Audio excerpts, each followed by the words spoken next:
本日はちょっといつもと違うんですけれども、こちらの私がお手伝いしている車屋さんでマーブラックプロデュースのワゴン R が完成しましたので紹介したいと思います。マーブラック乗りを TV 驚きを届けるちゃんたちの情熱どこまでもベーション。今回のワゴン R はですね、こちらワゴン RMH21S 特別使用車らしいんですけども、 WR の S リミテッドの HID モデルとなります。こちらはインタークーラーターボで FF の前輪駆動車となります。フロントに関してはこちらのスズキスポーツのバンパーが入っておりまして、リアに関しましてはリアアンダースポイラーがねついているような感じになってます。やはり WR なので WR 純正のテールにこちらの WR オリジナルのね、ここまで足が伸びたタイプのリアスポイラーがね、やはりかっこいいですね。そして今回何がマーブラックプロデュースなのかと言いますと、この車両ですね、だいぶボロボロでしたなんですが、走行距離がこれ8万キロ台なんですよ。それでオイル漏れとかがひどかったんですけれども、これもったいないからデモンストレーションということでメンテナンスをしてタービン交換しちゃおうよということで、社長があんまりいい顔しなかったんですけれども、私が一方的にですねこれやろうということでこの車両を作りました。ベースは正直悪くなかったので全然いいんじゃないかなと思って今回始めました。外観なんですけれども、塗装は正直だいぶくたびれていたのでボディ全体をポリッシュしました。ポリッシュしたんですけれども、古いのでミラーのこの部分やルーフのここの部分なんかは少し塗装がやれている感じです。そしてこちら4型なので後からなのか5型間近だからかわからないんですけれども、純正のドアミラーウインカーが取り付けられています。これは後から付けたのか5型のギリギリだからもう最初から付いていたのか不明なんですけれども、ドアミラーウインカーが付いてます。これ後ほどね最終型のドアミラーに交換するっていうのもいいんじゃないかなと思います。そしてヘッドライトに関しては一生懸命私磨きました。一生懸命磨いて240番からスタートしてですね、それで最後にコンパウンドをかけてさらにワックスをしてですね、だいぶクリアな透明感のあるヘッドライトになったと思います。同時にこちらアイラインがついていたのでアイラインの方もしっかり付け直しておきました。反対側に関しましてもクリアなヘッドライトになっています。そしてじゃあエンジンルームを見てみましょう。エンジンルームに関しましては基本的にはフルノーマルでした。ちょっとどこかのアーシングがついていたりとか、モンスターのエンジンオイルのフィーラーキャップがついていたりとか、それぐらいの程度で、あとはモンスタースポーツのラジエーターキャップがついていたりなど、こういうちょこちょこっとつけられるものに関してはアフターパーツがついておりました。タペットガスケットカバーとこちらのオイルエレメントシールがオイルがダダ漏れだったんですね。これを直すと同時に先ほど言った私が社長に無理を言って、どうせだったらタービン交換しちゃおうよ、ちょっと見えづらいんですけども、こちらのように新品のタービンを交換しました。こちらはですね、単純に新品のタービンを入れただけではなくて HT07 のハイフロータービン、こちらがですね入っております。そして吸気側が HT07 タービンのベースで、排気側が DI ターボのタービンのブレードが使われていると。 ECU を交換しないでも十分楽しんで乗れるハイフロー式のタービンになっています。おそらく私の推測ではタービンを変えたことによって M ターボといえども70馬力から75馬力ぐらい出ているのではないかなと思います。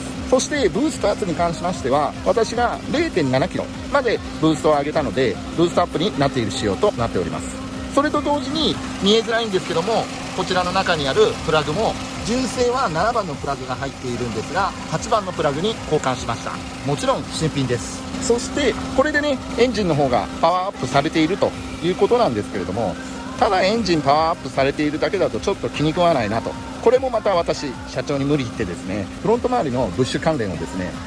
一新しました。まずこちらのアッパーマウント、これをですね新品に交換しまして、よくワゴン R である段差を越えるたびにガタガタ鳴るような異音を対策したいために全てアッパーマウント新品に交換しました。そして同様にちょっと見えづらいんですけれども、ご覧の通りロアームとスタビリンク、こちらも新品に左右交換しました。こっちからだと見えやすいかもしれないんですが、こちらはロアームとスタビリンクとなっております。これでもうフロント周りはブッシュ関連新品となっていますので快適な乗り心地となっております。もちろん新品交換することによってアライメントが崩れますので、こちらはサイドスリップもリセッティングをして綺麗にまっすぐ走るような状態になっています。オイル漏れがひどかったということなんですけれども、こちらはタペットガスケットカバーを新品にしてオイルギタギタだったんですけれども、パーツクリーナーとか灯油でですね全て綺麗に取りました。あとですね、オイルエレメントシールの方がオイル漏れがひどかったので、ご覧の通りオイル交換と同時にオイルエレメントのシールをですね新品に交換しまして、こちらのオイル漏れもストップさせました。さらにカービン交換してるんだったら、やはりオートマのですねつながりが悪いと不快感があるし、パワーをねちゃんと伝えきれないというのがあるので、こちらの ATF に関しましてもオイルパンをですね開けてオイルストレーナーを洗浄して ATF の方もがっつりと交換しました。それによってねオートマの変速ショックとかがすごくマイルドかつパワーをタイヤに伝えられるという風な感じになったので、カービン交換によってパワーが上がったこちらのワゴン R でもしっかりとパワーを路面に伝えてくれます。下回りオイル漏れもちろん一切ありません。そしてフロントに関しましてはベッツのレオニスのホイールを履いて、タイヤは横浜タイヤの S ドライブを履いています。正直ところどころちょっとガリ傷があったりとかはするんですけれども、たまたまねしっかりとタイヤの溝がある履いていたのと、同時にねカービン交換しててノーマルホイールっていうのもちょっと寂しいかなと思って車外のホイールに交換しました。そしてブレーキ関係に関しましては、ブレーキローターとブレーキキャリパーの方もかなり汚かったので艶なしのブラックに塗っております。見てくればかなり締まった感じに見えると思います。同様に後ろに関しましてもドラムカバーの方もしっかりとブラックに塗っておりまして、茶色いねサビだらけのドラムカバーだとすごく古臭く感じるしみすぼらしく感じるので、ちゃんとしっかりとブラックに塗り直しました。かなりここだけでも足元の印象は変わると思います。こういうね車外のホイール入っていると隙間が空いているので結構ドラムカバーとか見えるんですよね。なのでそこがね茶色に錆びていたりとかすると正直ちょっと私的にビジュアル的にどうなのと思いますので、しっかりと塗らさせていただきました。そして後ろも私の車両とは違ってちゃんとメイドインジャパンの横浜タイヤを履いております。後ろの方も溝はまだある感じですね。それなのでまだまだ走れるような感じとなっております。そして私がこの車をタービン交換するに至った一番の理由としましてはこちらですね。うちに入ってきた時点で実はですねこれ滝本 R のマフラーが入っていたんです。これせっかくだったらマフラーついてるようだけじゃもったいないなと思って、そしてですねどうせだったらタービン交換やっちゃおうと無理を言って勝手にマーブラックプロデュースという風に会社の方にも無理を言って仕上げちゃいました。ちょっとマフラーの音を聞いてみましょうか。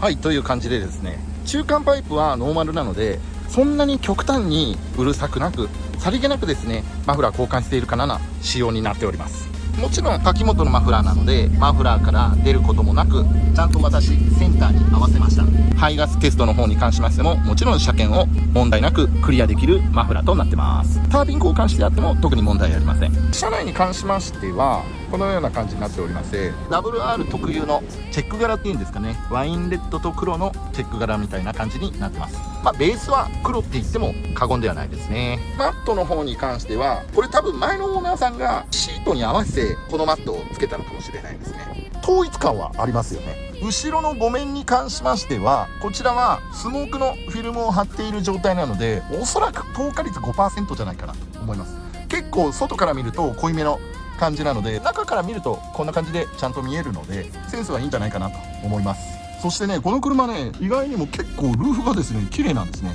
だいたいこの年式のワゴン R って何かしら汚れてたりとかあるんですけど結構綺麗なんですよね。セールスポイントかなと思います。気持ちのシミはあるんですけどもそれ以外は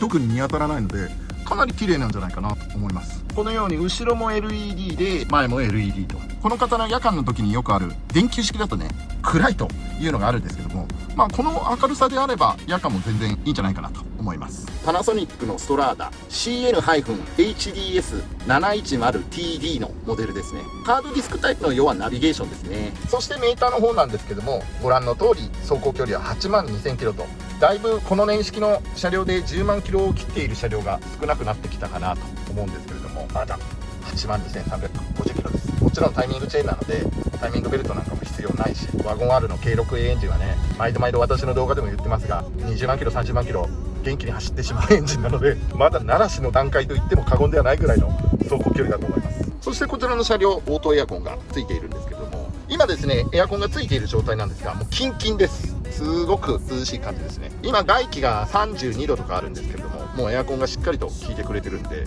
快適なドライブもできるんじゃないかなと思います。ということでこちらのワゴン R MH21S なんですけれども、ワゴン R MH21S4 型ですね。こちらのフロント周りフルブッシュ交換のコンディションのいいハイフロータービン交換で推定70から75馬力アップしている車両のワゴン R となっております。外観もねやはりもう20年近く経つ車なので、それなりの塗装のくたびれとかはあるんですけれども、頑張ってうちの方でね車の方もスリランカ人の従業員のアーシフ君が頑張ってですね磨きましたので、ボディの方のツヤなんかもねご覧の通りなかなか動画で見る状況とあまり狂いなく綺麗に見えている状態となっております。この車両もね年々特に WR に関しましては球数がかなり少なくなってきているので、見つけるのが大変なのと、そして値段が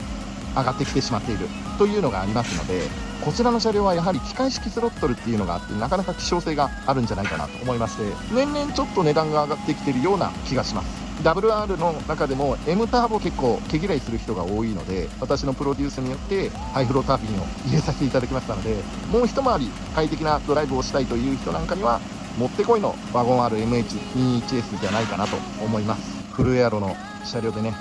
気持ちよくドライブしていただければと思います。この車両が気になる方はねコメントや概要欄の方をチェックしていただいてお問い合わせいただければと思いますので、よろしくお願いします。それでは皆さんまたお会いしましょう。さよなら。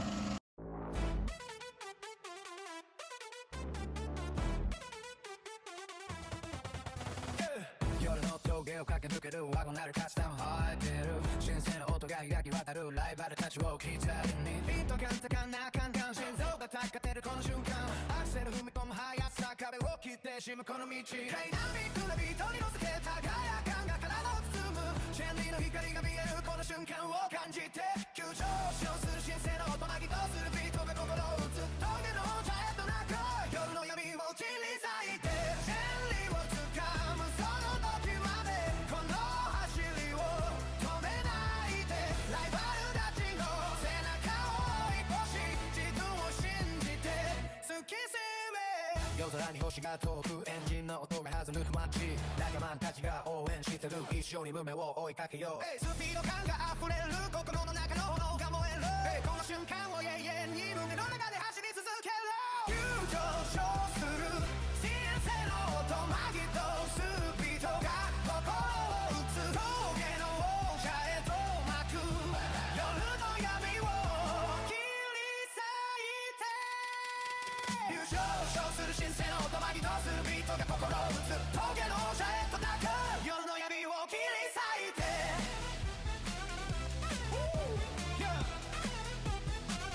夜の闇を切り裂いて